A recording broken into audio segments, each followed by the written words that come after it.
আসসালামু আলাইকুম friends, welcome to my YouTube channel. আপনারা সকলে যে যেখানে আছেন আশা করি ভালো আছেন। আমিও ভালো আছি আলহামদুলিল্লাহ। আজকে চলে এসেছি মায়ের হাতের এই সুস্বাদু ঝটপট রেসিপি নিয়ে। আপনারা আশা করি এই রেসিপিটি পছন্দ করবেন। তা বিসমিল্লাহ করে শুরু করি। এই তো এখানে আমি কাটা কিছু পেঁয়াজ, রসুন আর মরিচ নিয়েছি, আর এটাকে এখন আমি ভেজে নিব। তো সবার আগে এখানে আমি ডিমগুলো ভেজে নিচ্ছি। গোটাল গোটাল ডিম 5টা আমি নিয়েছি, আর এখানে আমি হলুদ দিব আর লবণ দিয়ে সুন্দর করে ভেজে নিব। ফ্রেন্ড, আমার এই রেসিপিটি পছন্দ আসলে প্লিজ আমার চ্যানেলটিকে সাবস্ক্রাইব করে দিন আর পাশে থাকা বেল আইকনটি ক্লিক করে দিন। এই তো এখানে আমি পরিমাণ মতো অল্প একটু হলুদ দিয়ে দিচ্ছি,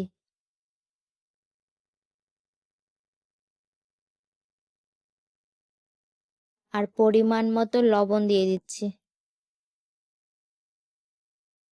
এখন এসবকে আমি ভালো করে ভেজে নিব।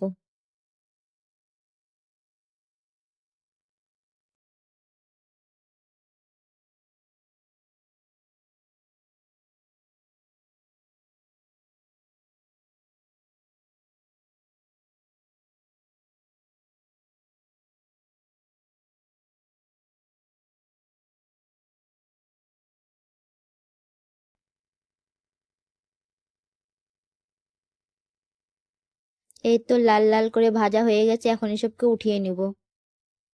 আস্তে আস্তে করে এক এক করে আমি সবগুলো উঠিয়ে নিচ্ছি। এই তো কি সুন্দর লাল লাল করে ভাজে নিয়েছি।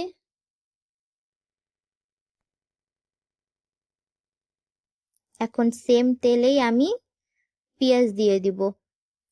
পেঁয়াজ, রসুন, মরিচ এসব আমি ভালো করে ধুয়ে আমি দিয়ে দিচ্ছি, আর এসবকে ভালো করে আমি লাল করে নিব। পুরোপুরি লাল করব না, আধা আধি লাল করব, 99% এরকমই লাল করব। শর্টকাটে এই মজাদার রেসিপি আপনাদেরকে যদি সত্যি ভালো লেগে থাকে, আপনারা প্লিজ আমার চ্যানেলকে সাবস্ক্রাইব করে দিন আর পাশে থাকা বেল আইকনটি ক্লিক করে দিন, যাতে আমার নতুন নতুন ভিডিও আপনাদের কাছে পৌঁছে যেতে পারে। লাইক, কমেন্ট, শেয়ার করে দিন। আর কিছু বুঝতে ভুল হলে প্লিজ আমাকে কমেন্টের মাধ্যমে জানাবেন। আর আপনারা কোথায় কোথায় থেকে দেখতেছেন আপনারা আমাকে জানাবেন। এই তো লাল লাল করে আমি ভেজে নিয়েছি। এখন এখানে আমি ভাজি করা আলুগুলো দিয়ে দিব। এর থেকে বেশি আর ভাজবো না, এইভাবে লাল লাল করে ভাজবো। আপনারা দেখতেই পারতেছেন।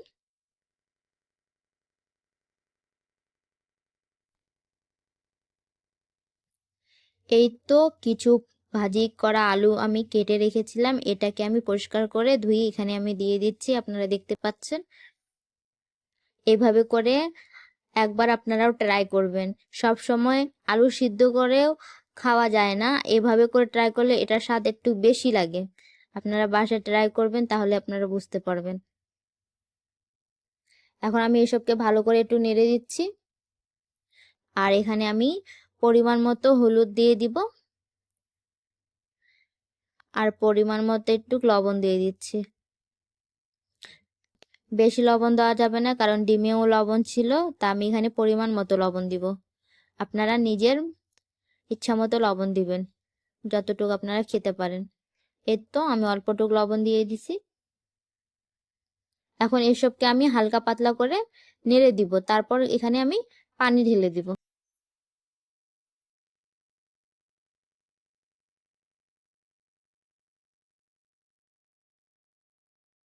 এই তো হালকা ভেজে এখানে আমি এখন পরিমাণ মতো পানি দিয়ে দিচ্ছি,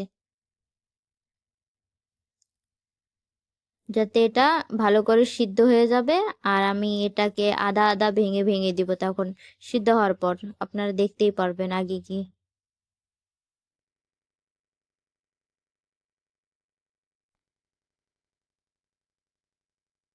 7 মিনিটের মতো আমি এখানে ঢেকে রেখে দিচ্ছি সিদ্ধ করার জন্য।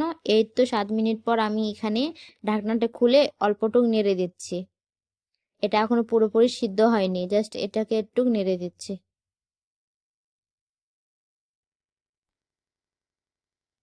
আবারও সিদ্ধ হওয়ার পর 7 মিনিট রেখে দিচ্ছি, আর 7 মিনিট পর এখন আমি আবারও ঢাকনা খুলে নিচ্ছি। এই তো কতটা সিদ্ধ হয়ে গেছে। আর এভাবে একটু ভালো করে ভেঙে ভেঙে দিব, পুরো গোটাল গোটাল রাখবো না, কারণ এটাকে একটু ঝোল ঝোল রাখতে হবে। হুম। আর এটা এভাবে করে আমি ভাজা ভাজা করে নেব, কারণ প্রথম প্রথম তেমন ভাজা হয়নি, এখন ভালো করে ভাজবো।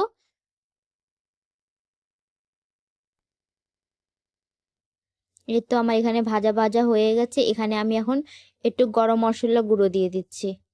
আপনারা এই গরম মশলা গুঁড়ো দিবেন, অনেক স্বাদ আসবে। একটু গুঁড়ো দিয়ে একটু ভালো করে নেড়ে নেড়ে ভেজে নিচ্ছি। আপনারা দেখতে পাচ্ছেন কিভাবে নাড়তেছি, আর আলুগুলো কত সুন্দর করে ম্যাশ হয়ে গেছে। এভাবে করে আপনারা করবেন।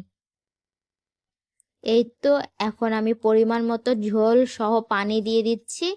একটু রান্না হবে আর একটু ঝোল থেকে যাবে, আপনারা পরিমাণ মতো পানি দিয়ে দিবেন এখানে। এই তো এখন ভাজা ডিমগুলো আমি এক একটা করে ভালো করে দিয়ে দিব।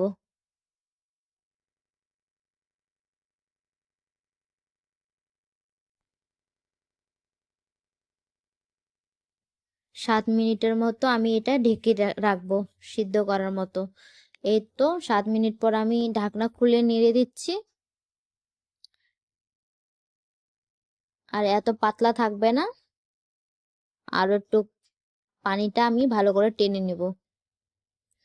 এই তো আমাদের রান্নাটি হয়ে গেছে আলহামদুলিল্লাহ, আপনারা দেখতে পাচ্ছেন।